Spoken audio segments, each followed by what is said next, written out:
Hello everyone. आज हम discuss कर रहे हैं Maxwell's second equation, that is the divergence of B equals to zero. For this equation we start from the magnetic flux.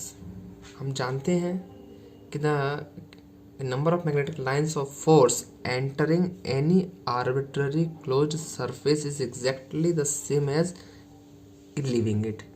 किसी भी बंद पृष्ठ में एंटर करने वाली मैग्नेटिक लाइंस ऑफ फोर्स और उससे बाहर निकलने वाली मैग्नेटिक लाइंस ऑफ फोर्स बराबर होती हैं।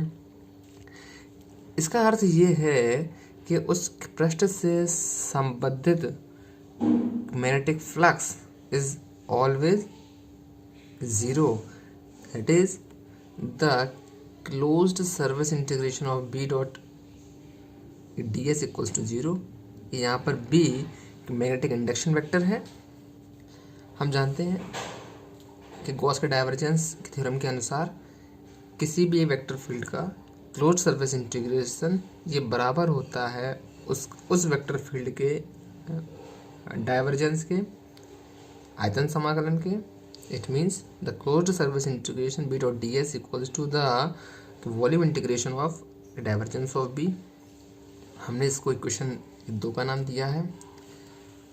हम जानते हैं सरफेस की bounding the volume is arbitrary. इस वॉल्यूम को बाउंड करने वाला सरफेस ये आर्बिट्ररी हमने चूज़ किया हुआ है, इसलिए इस इक्वेशन में जो इंटीग्रेंड है वो वेनिश हो जाएगा। It is the divergence of B D B equals to zero. Integrand को वेनिश करने पर the divergence B equals to zero. It is del dot B equals to zero. This is the Maxwell's second equation of electrodynamics.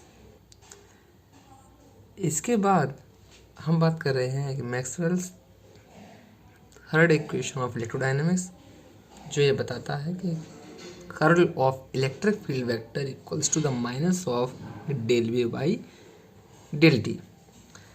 हम जानते हैं कि Faraday के electromagnetic induction के नियम के अनुसार जो किसी क्लोज्ड लूप से ईएमएफ इंड्यूस हो रहा है, उस लूप से जो मैग्नेटिक फ्लक्स निकल रहा है उसके नेगेटिव रेट ऑफ चेंज के बराबर होगा।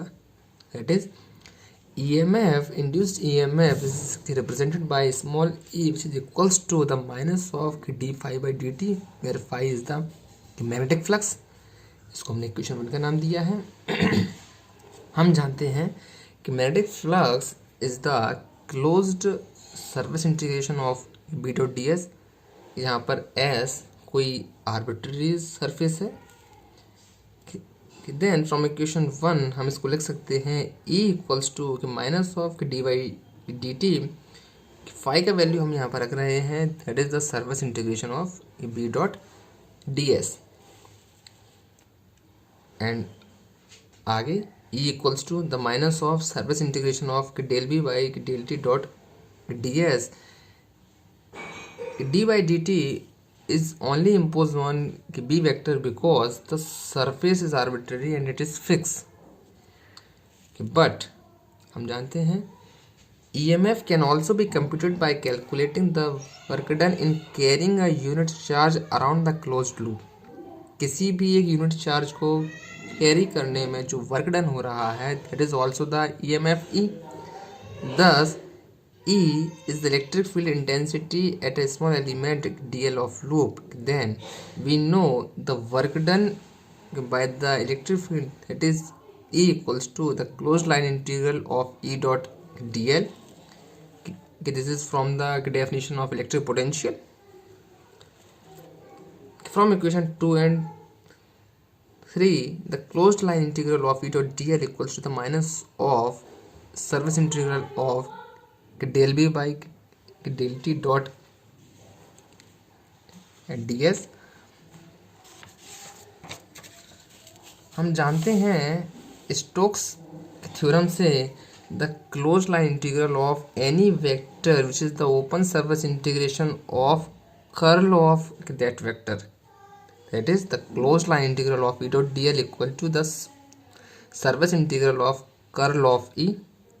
Then from the last equation हम इसको राइट कर सकते हैं the surface integration of curl of E which is equals to the minus of surface integral of del B by del T dot D S. Rearrange this equation, surface integral of curl E plus के del B by के del T dot D S equals to zero. हमें पता है कि surface हमारा arbitrary है, इसलिए only integrand part हमारा वैनिश हो जाएगा कि that is curl of E plus के del B by del t equals to zero. That is curl E equals to the minus of del B by del t. Another form of this the del cross E equals to the minus of del B by del t. These are the Maxwell's third equation of electrodynamics.